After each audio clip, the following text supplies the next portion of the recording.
podcast where we talk to smart people, but not necessarily done by smart people? That is an awesome question. This one goes down probably on one of my top 5. Hey, I like nutrition. I like to eat food. This is the coolest thing ever. We're going to do this forever. I wish I paid more attention in that class. You know, I'm going to be honest, I don't understand that. As a man, I don't get it. Welcome to smartpeoplepodcast.com. Hello out there. Welcome to Smart People Podcast, conversations that satisfy your curious mind. Man, I got to tell you, the listeners out there, you never cease to amaze me. I really appreciate the response. I know we recently sent out some newsletters. If you're not signed up, you need to. That's where we get the communication done. But we got a big response, a lot of recommendations, a lot of ideas, a lot of opinions, which is what this is all about, right? And we're excited to turn this into the community that it needs to be. Because frankly, the more I hear from you all, the more I'm amazed by what you're doing. So really quickly, just a few shout outs. First, Rowena, I think I'm pronouncing your name right. Thank you so much for your thoughtful email with all of your ideas and your offer to help us, which we will be taking you up on. Jack W. is writing a book. He sent me a PDF of kind of the first draft. Jack, I know I responded, but hey, man, when it's up, let me know and I will blast it to our listeners. Alex O., thanks for your response about not only the meetup, but happy to support us on Patreon. As soon as we get that going, we will let you and all the others know who mentioned that. I also want to take a minute to say, for everyone listening, one of our big fans, his name is David Harivnak, has written a book, and he was so nice to send it to me. It is called Driving to Net Zero, Stories of Hope for a Carbon-Free Future. Go check it out, right? I mean, not only will you be supporting David, a listener of the show, but let's be honest, carbon-free future, it's probably the greatest threat, in my opinion, facing us right now. So, David, congratulations on a fantastic book. And Allie C., leaving her full-time job in the middle of building a new house to go back to school. Her goal is to build a bigger connection in dementia and Alzheimer's care between the experts in the field and the facilities that care for people. For those that I didn't mention, thank you for your emails. If you want to share what you're doing or what you're building, I think I'm going to incorporate this into our intros. I'll try and make it as short as possible. This one's a little longer.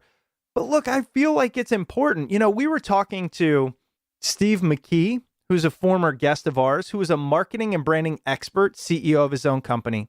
And you know what he said to us off air? He said, Chris, your best asset is that the people that listen are probably incredibly smart people themselves. And I already knew that, but I don't think I fully embraced it. He said, look, that's where the gold is. Yes, it's great to fill their mind with what these experts out there are telling you, but they also have a lot to offer. And so that's where we want to get this community up and running. You can connect with us via email at smartpeoplepodcast@gmail.com.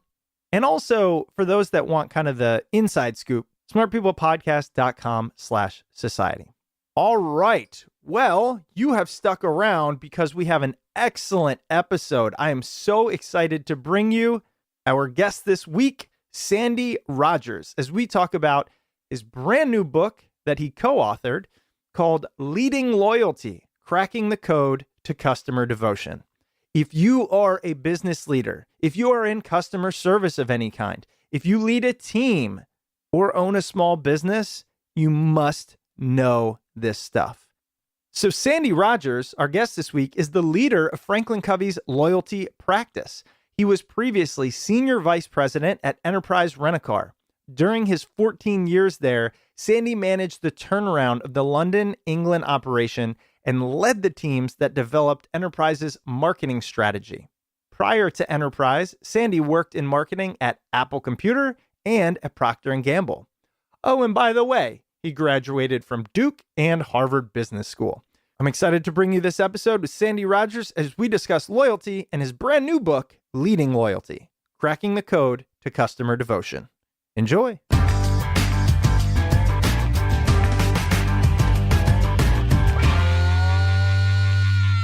What got you here? And what I mean by that is kind of take us through a little bit of your career trajectory, because people are always interested in the story behind a successful career.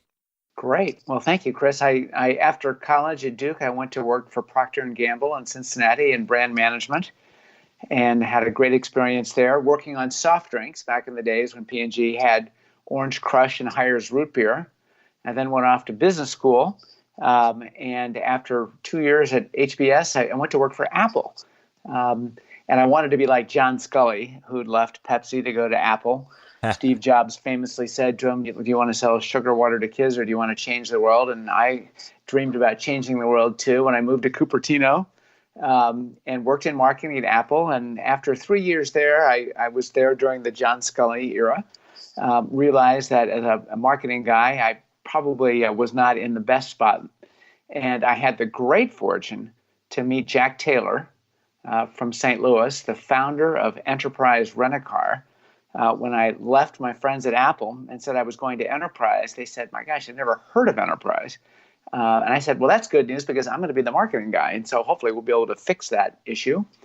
I had just a wonderful career with the Taylor family and the incredible employees of Enterprise Rent-A-Car. I started out working on business development and then was soon head of marketing. And early on, one of the things we realized to grow the business faster and create opportunities for all these college kids that start at the bottom and work their way up, the best way to do that, Chris, was to provide an experience that people would tell their friends about so that the business would grow. And we back then saw that our service was pretty good across the chain, but there was wide variation. And early on, I worked with a team, and we figured out how to measure it and then inspire everybody to improve it. Doing so helped us to triple the business over the next 10 years. And our efforts in customer service inspired Fred Reichheld at Bain & Company, inspired him to create the Net Promoter Score, and now the Net Promoter System, which both Fred and Rob Markey have written about. And after Enterprise, I had the great fortune of joining up with FranklinCovey and helping other organizations to build a winning loyalty-based culture like we had at Enterprise. I'm always curious about how people found their joy in the professional field. So you really, for your entire professional career, have been in this field of marketing. What was it about that drove you there in the first place? And then why have you stayed in that realm? Well, Chris, I also at Enterprise had the opportunity to run the London operation. And so get my hands dirty in the operations of actually applying all these theories we came up with at corporate to improve the customer service and turn the business around. But you're right. Most of my career has been around marketing. I'm very interested in communicating and taking a lot of complex ideas and trying to boil them down into a simple, digestible message. So I've really enjoyed that part of my job. And over the years, I've also come to really appreciate, especially from my association with Enterprise, the power of people and just how critically important it is to invest in building a culture where the employees, the associates, are fiercely loyal to the organization, because that is the first step to creating the customer loyalty that everybody wants. You know what's really interesting about that, and you've seen this probably as much as anyone, I noticed this shift, and I'm not sure when it happened, but where companies first were always serving their employees, and then they switched to really serving the customer, right? So like, for example, we'll take Amazon and how I think they kind of ushered in this movement of, the customer's always right. You can return anything you want. We'll bend over backwards. But I don't believe it always was that way. I think that's kind of a newer thing where beforehand there was all this focus on the employees. Have you seen that? Do you believe that to be true? Well, I believe that both, obviously, employees and customers are critically important. But thinking back to high school math, we were taught about the order of operations, right? And our teachers pounded it into us that if you want to get to the right answer, first A, then B, then C, then D, and don't cut corners. And I think it is very, very important that we start with employees and creating a culture and environment where they are, inspired, to bring their best selves, to do their best work each day. And that's, of course, easier said than done. And then the next order of operations is if the employees are happy, that leads to hopefully a positive customer experience. My friend Shep Hyken says that the customer experience rarely exceeds the employee experience. So happy employees in a position to provide experiences that delight customers, that leads to sales growth, right? As the customers come back and recommend the business to their friends, which then leads to profitability. And sometimes if we've got a short-term horizon, we'll try to cut to, let's just focus on sales growth or profit improvement.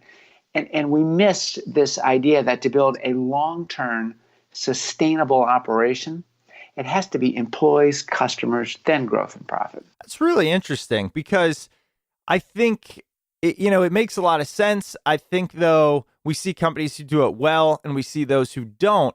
All of them realize we need to satisfy the customer, but really what you're saying, it's the approach in which you do that. Do you worry directly about the customer or do you go kind of in order with employees? So I want to ask you then about, before we kind of get even further down to this idea of loyalty, about your time at Apple. When did you go there? And, what was it like kind of stepping into the mecca of creativity probably at that time? I was at Apple from 1989 when I got out of business school until 1992. Again, I mentioned I was during the John Scully years. The company struggled during those years. I had the fortune of working on a product called Apple Link, which was before the internet, and it was a way that Apple stayed in touch with our developers, our value-added resellers, and I worked on trying to think about how we could make that product available to our customers, our computer buyers, so that we could provide them software updates and answer questions. And of course, all of that, we expect that today. But that was an interesting area to be working on back before the internet really took shape in the early 90s. From your marketing background, when you think of Apple and you think of customers and employees, how well do you think they translated this idea of loyalty to becoming one of, if not the largest company, especially in the space, but of all time? Well, Apple, obviously when Steve came back and turned the company around, it just built an extraordinarily powerful brand around a lot of the principles that we talk about in this book that we've just written. These principles of having empathy for people, right? And understanding, how they're feeling about computer technology and making it very accessible and easy. And not just for somebody, who's got a computer science degree, but for somebody's grandmother who wants to organize their pictures online. So there's empathy, and then taking responsibility, the second principle we talk about, to help people accomplish, the real job they're trying to get done and make it easy and fun. And third, to be generous with them. And a lot of what's designed, in Apple, both in the products and in the human interaction we get at the Genius Bar and in the stores today, it is generous and it is responsible and it's empathetic. So those principles are critical, not just in human interactions, but in how organizations design technology to replace human interaction. So you kind of led us into one of the things I really wanted to focus on, and that is these three pillars of loyalty. Talk about how, if you can, how they systematically built that into their culture, if you can. And this is a question again about Apple? Yes. Yeah. Okay. Well, as I mentioned, the products under Steve's leadership really embrace these core principles of empathy, responsibility, and generosity that we talk about in the book. That the difference between a good and a great experience oftentimes comes down to how we feel, right? Our emotional reaction to something. And when Ron Johnson, under Steve's leadership, created the Apple stores, Ron really brought these things to life. And so, that's why when people walk away from their visit to the Genius Bar or interaction with a salesperson, it could be with a support person with Apple Care. Apple does a great job of making sure people walk away with an idea that Jack Taylor had when he founded Enterprise Rent-A-Car. We want people to feel like, wow, that was one of the best experiences I've ever had. And that feeling oftentimes comes from interacting with people, whether it's in person, online, on the phone. We find that the difference between good and a great experience often comes down to people. And so, even though I love Amazon and it's just brilliantly designed and anticipates my needs and makes ordering, new pencils so easy, when I have a problem and I actually need to talk to a human being, their people are phenomenal too. One of the things I love about this book is the examples that you use. And there's so many real life examples and there's so many practical tools. And I think that's where we need to spend a lot of the time today. The first thing I want to ask, though, is what is it about a customer that proves loyalty? Like if you're a business owner, large or small, solopreneur all the way up to Fortune 500, how would you define loyalty in a customer? Well, that's a great question because one could see the person taking the same bus every day and perhaps conclude that person is loyal to the bus. I mean, they take it every single day. I see them every day. But just because someone does something out of habit or out of convenience, that doesn't make them loyal. The difference between somebody who has loyal behavior and someone who has loyalty behavior plus an emotional attitude of loyalty delivers a huge difference in profit to the bottom line. And Fred Reichheld at Bain, writes about this when he introduced the idea of the Net Promoter Score. I mean, promoters are those people who sing your praisers. Not only do they stick with you, but they give you more business each year. They recommend you to all their friends, and they invest their time to help you get better. It's funny. I wanted to talk to you about MPS, and I didn't know too much about your involvement in it. And of course, as a consultant, FranklinCovey, it's something we look at and understand every time we go out and do our jobs.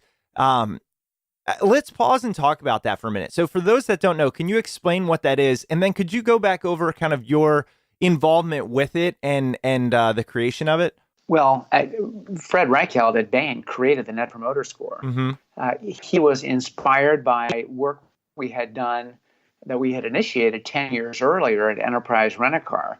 To improve our service and grow the business faster, we needed to measure service across all 3,000 of the branches back then.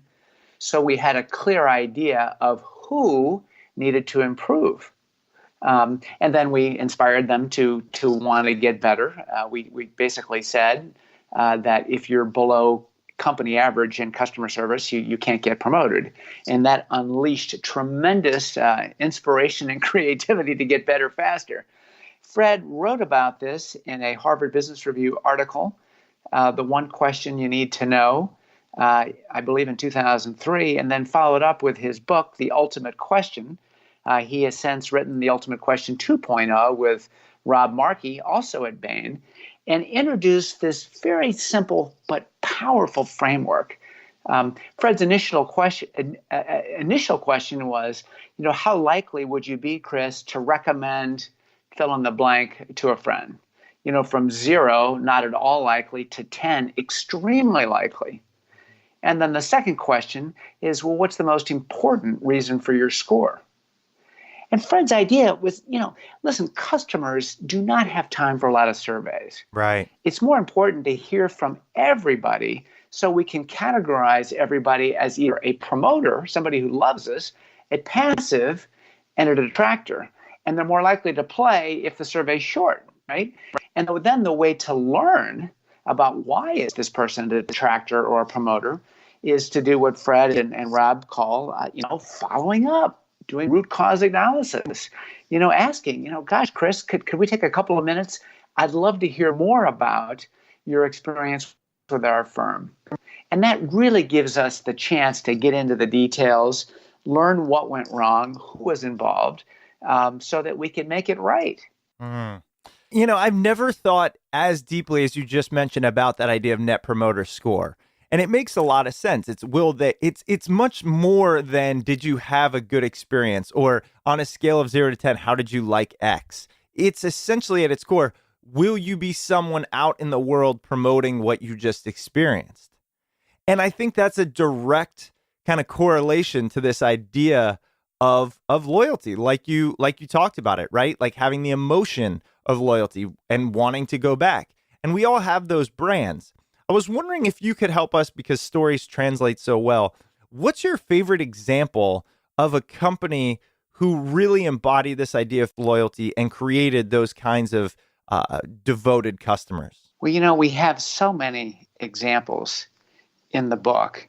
One of the stories that I share is because it's so emotional and it's so emblematic of the culture that Enterprise has built. What happened 17 years ago after the news about 9/11. And you probably remember where you were. I was at the corporate office in St. Louis. And could you imagine, Chris, what it would be like to be at an airport car rental branch that day? All the planes have been grounded.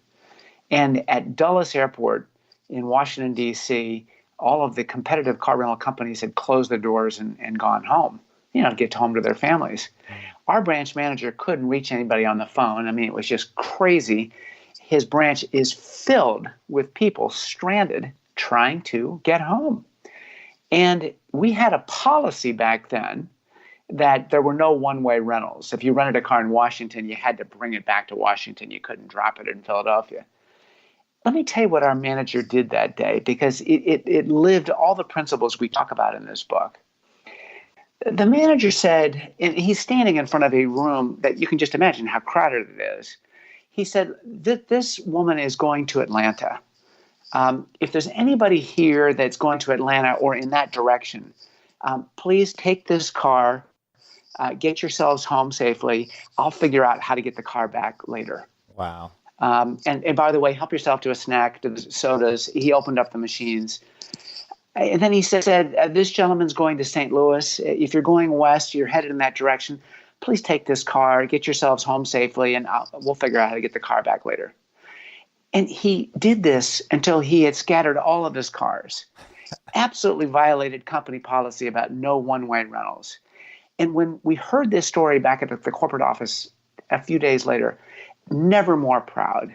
Because here is a guy and his whole branch team who had tremendous empathy for all these people, who are stranded, right? Who took responsibility for the real job to be done. Get me home to my family now, please. And this team was incredibly generous because it was going to cost a fortune to get these cars back. But that's to create a culture where the employees are, they're in a position to enhance other people's lives, to enrich other people's lives.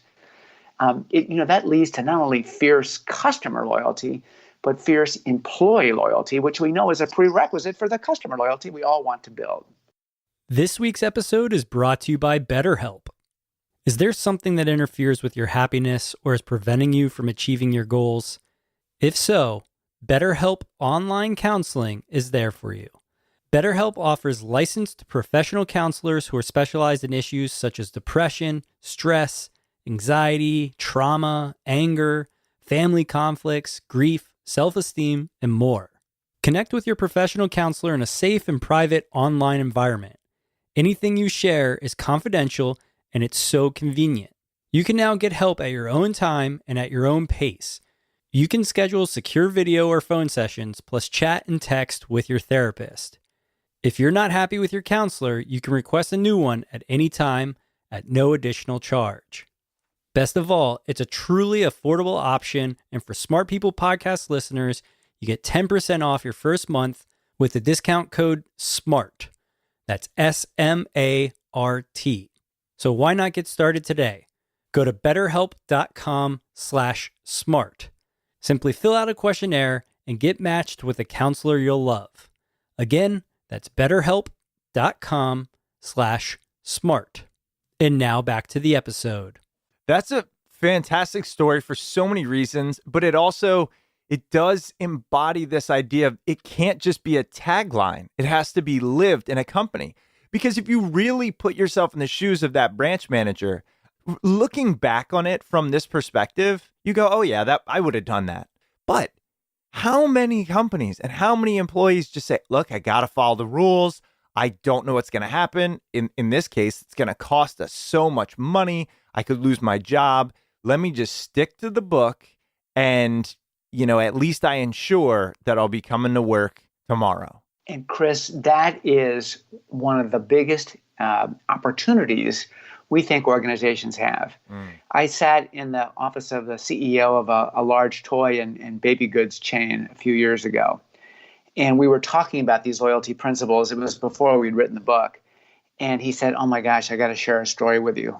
You may have already seen it on the internet. It's been everywhere. This man comes into one of our stores carrying a load of unopened baby items. And he says, I need to return these. And our employee said, well, sir, tell me what's going on. Is there a problem with these items? And he explains, there's no problem with the items. They're all brand new. My wife and I, we've lost the baby and we're just so upset. Can we just please return these things? And the CEO took his hands and covered his face. And he said, Sandy, our people told him that they were sorry that he couldn't return the things without a receipt. And he said, how could I have allowed something like this to happen? How could a policy about needing a receipt get in the way of doing the right thing for this poor man? And so often, I tell you, just let me give you the opposite. Yeah. TD Bank, well known for their customer service, says it takes 1 to say yes, but 2 to say no. So if you're working on the front line at TD Bank, it's okay to say yes to any customer request. If you're thinking about no, please check with your manager first. We just love how they entrust their front line with a responsibility to say yes whenever possible. Horst Schulze, who ran the Ritz-Carlton chain, had this same insight. I mean, this guy cracked the code to empowering his employees at Ritz-Carlton. He said to his folks, hey, look, we are ladies and gentlemen serving ladies and gentlemen. No matter what your job is. I mean, if you're refilling the water glasses in the dining room and you overhear a guest who says, oh my gosh, my bathtub is not draining properly, you own that problem until it's fixed. And Schulze told every employee, get this, Chris, you have up to $2,000 at your discretion to make it right for a guest. I mean, imagine, I'm a $12 an hour frontline employee in this hotel being entrusted with that kind of responsibility. It's great for building customer loyalty. It's even better for building employee loyalty. Walk us through the process that you take when you go to an organization, you're consulting with them to solve this problem or to at least improve their customer loyalty. Where do you start and how do you work towards their ultimate goal? Great. So, many organizations would like to improve their customer loyalty. Everybody understands the theory and the economics. And yeah, of course, if we have better loyalty, we'll grow faster and make more money. Okay. So how do we get there? And many organizations will start with a survey to learn what they need to do to improve.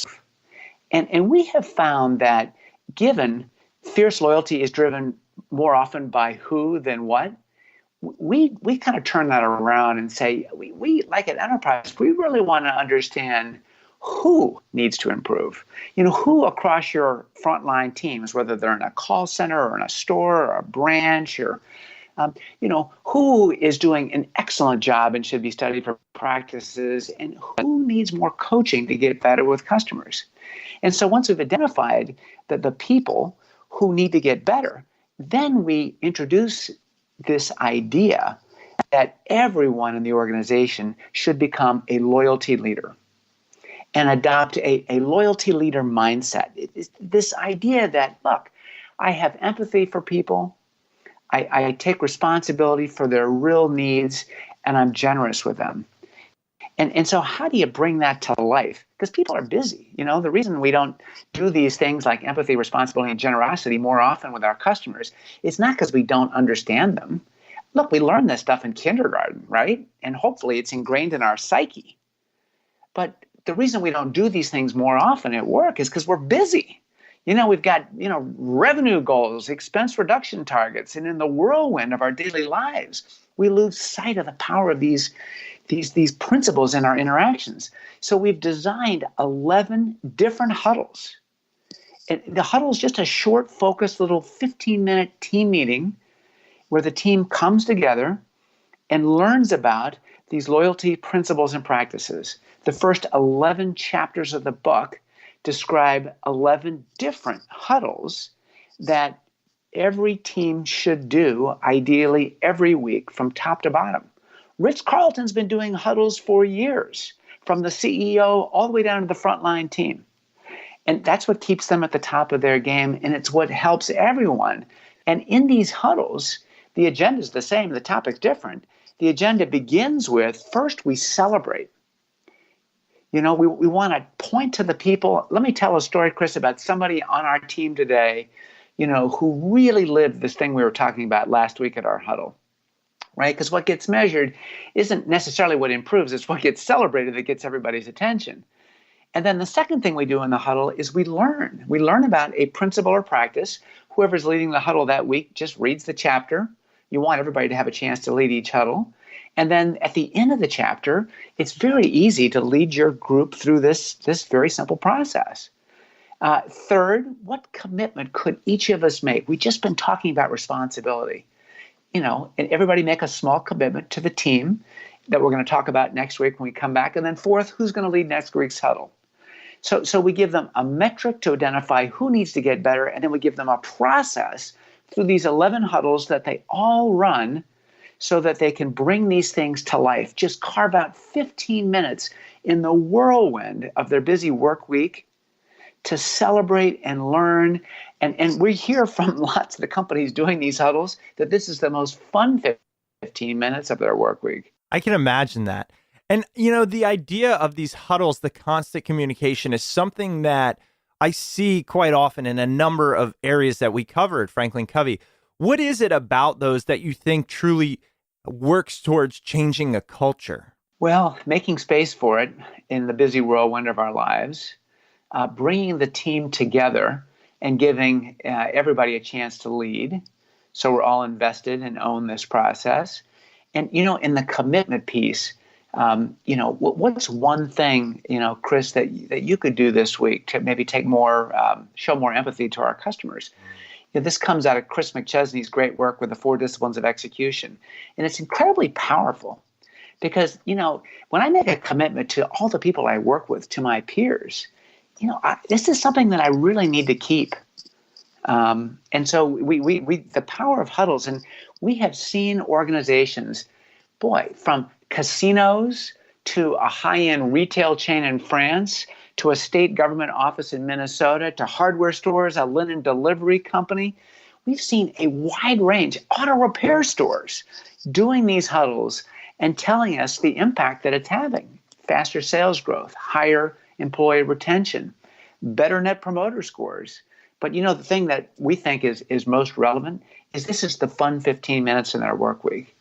This is a time where they come together, they laugh, they celebrate, and there's nothing more fun than telling stories about other people on the team who are doing great things. So I want to go back to these kind of 3 principles, and we've touched on them a number of times, but I want to make sure we get really clear so people can take these and implement them in their businesses and in their teams. Empathy, I think we've covered, and I'm assuming, correct me if I'm wrong, it's simply be able to put yourself in the shoes of your customer, understand their needs, and deliver the things that will fit those needs.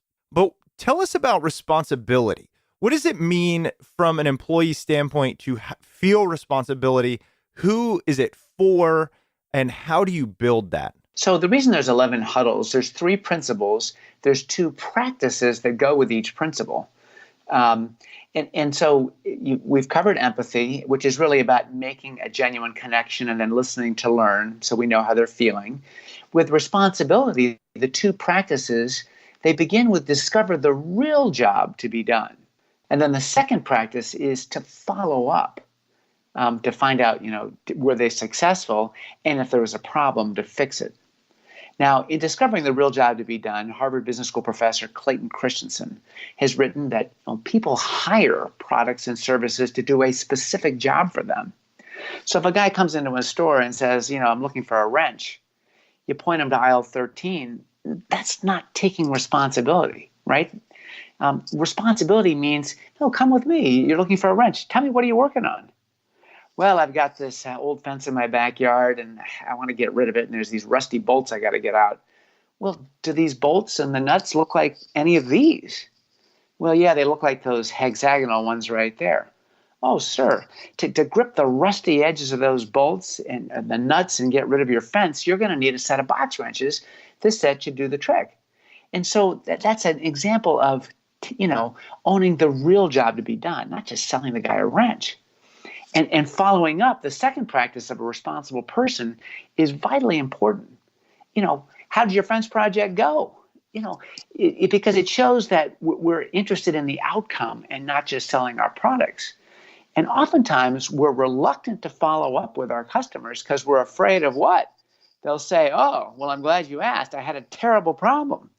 And unless we, go through this with our team and talk about how to handle those customer problems, we avoid one of the greatest opportunities for building customer loyalty. And that is learning what didn't go well and then fixing it in a way that they say, wow, that was phenomenal. So we teach people in that huddle, how to follow up and when there's a problem, how to align with their emotions and apologize without being defensive and ask, Chris, what can I do to make this right?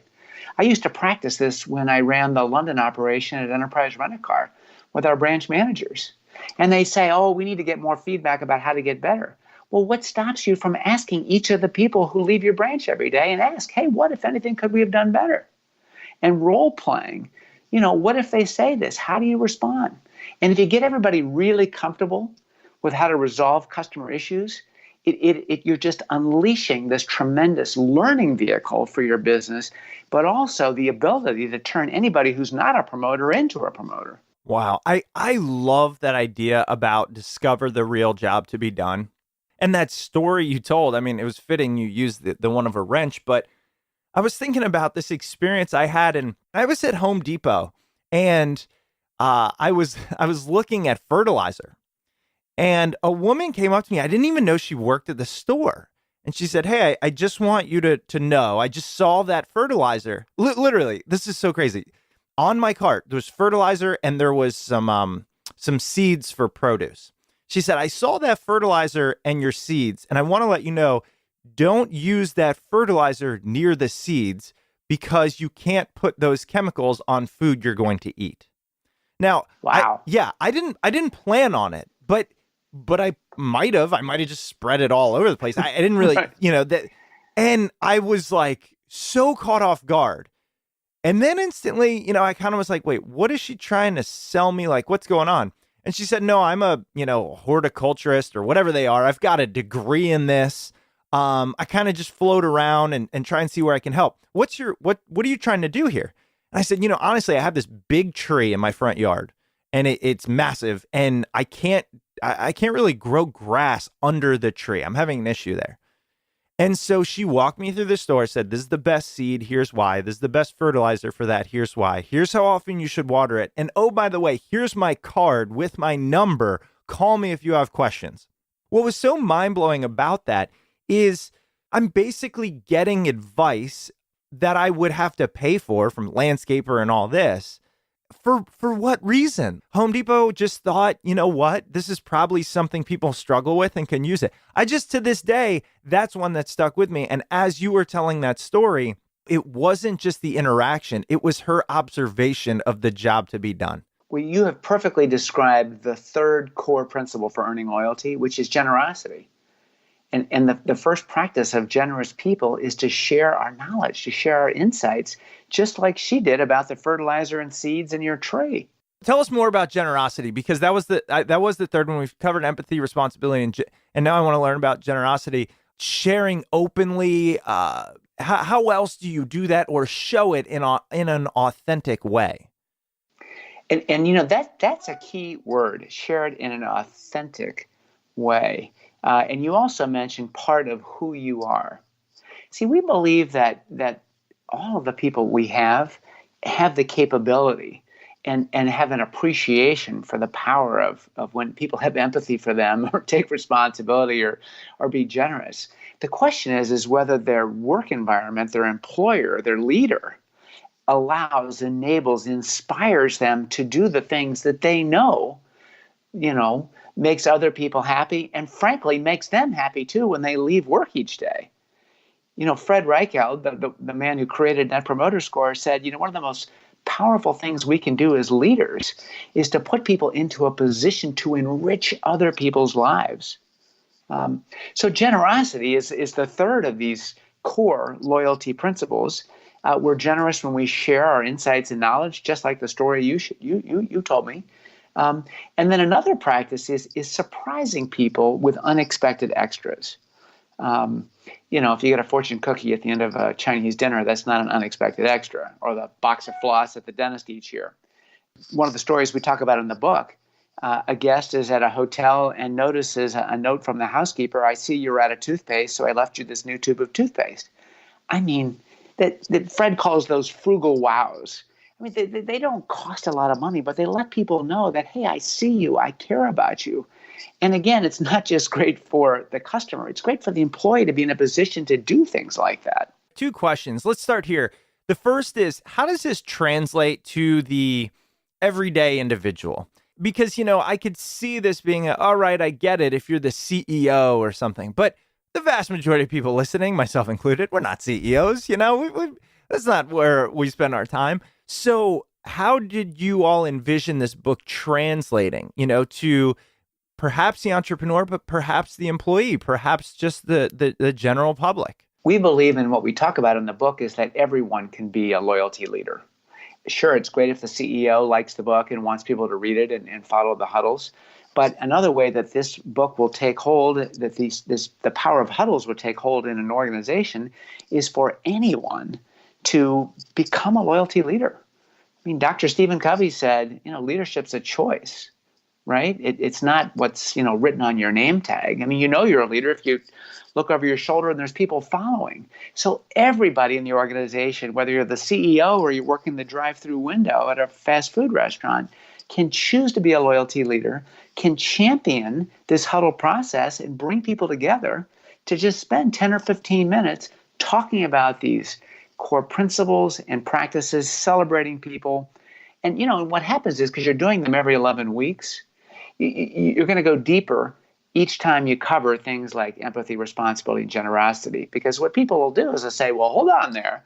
Chris, what am I supposed to do in this situation? I mean, we had this customer last week, and that's just a perfect opportunity for the team to talk about it and say, all right, so how do you deal with that? Coming from the individual's perspective, and I know we talk a lot about mindset really driving behaviors, what do you feel motivates somebody to want to be that loyal leader? What motivates that frontline employee who's listening and is saying, okay, so you're telling me I got to take all the things on my plate, which we all know it's insane, right? That whirlwind. And now I have to go way out of my way to serve every person in a way that's so exceptional. Come on, I know this sounds good, but let's talk real life here.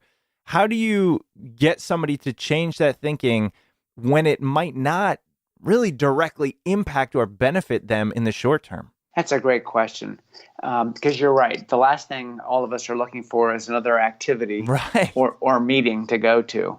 And so what we've tried to do in the book is, through stories, remind each of us that what really brings joy in our lives is when we're in those opportunities to positively impact another person, by having empathy for them, making a genuine connection, really listening How good does it feel when somebody gets you and has taken the time to understand you?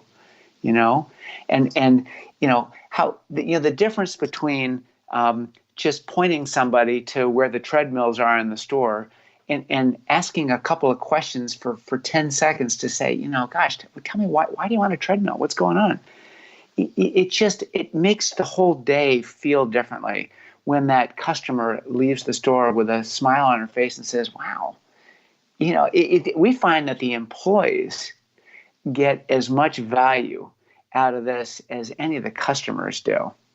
Because again, we're putting each other into the position of enriching other people's lives.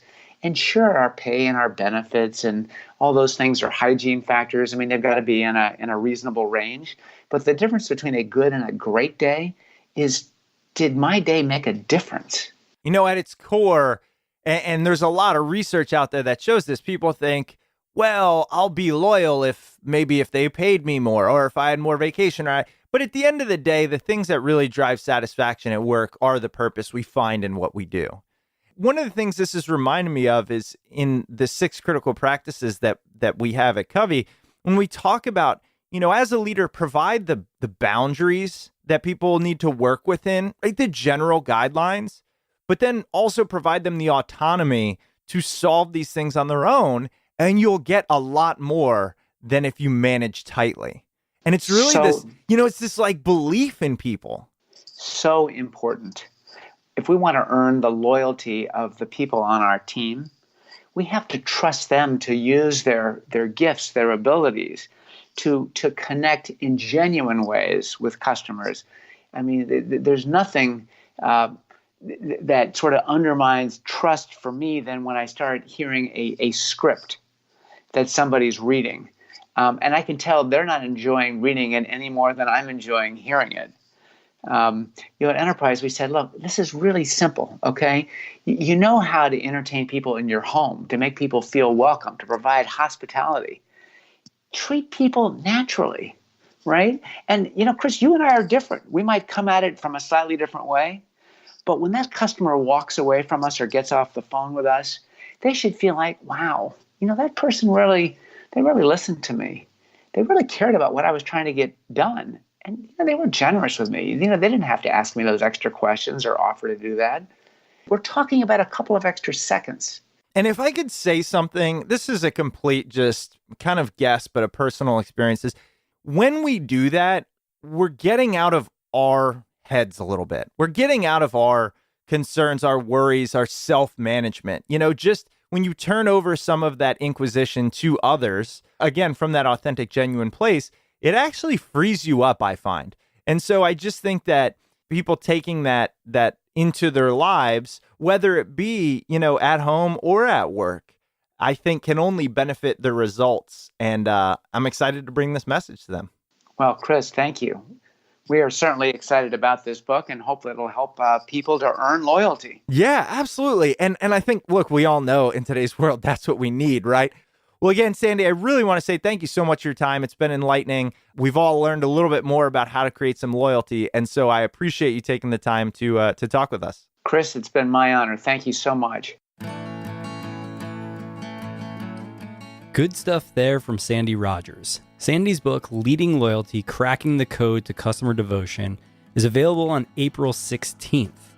So make sure you pre-order it today. Head over to Amazon through the Smart People Podcast Amazon link at smartpeoplepodcast.com/Amazon, and any purchase you make through that link helps out the show. If you'd like other free and easy ways to help out the show, you can head over to iTunes or Apple Podcasts and leave a rating and review.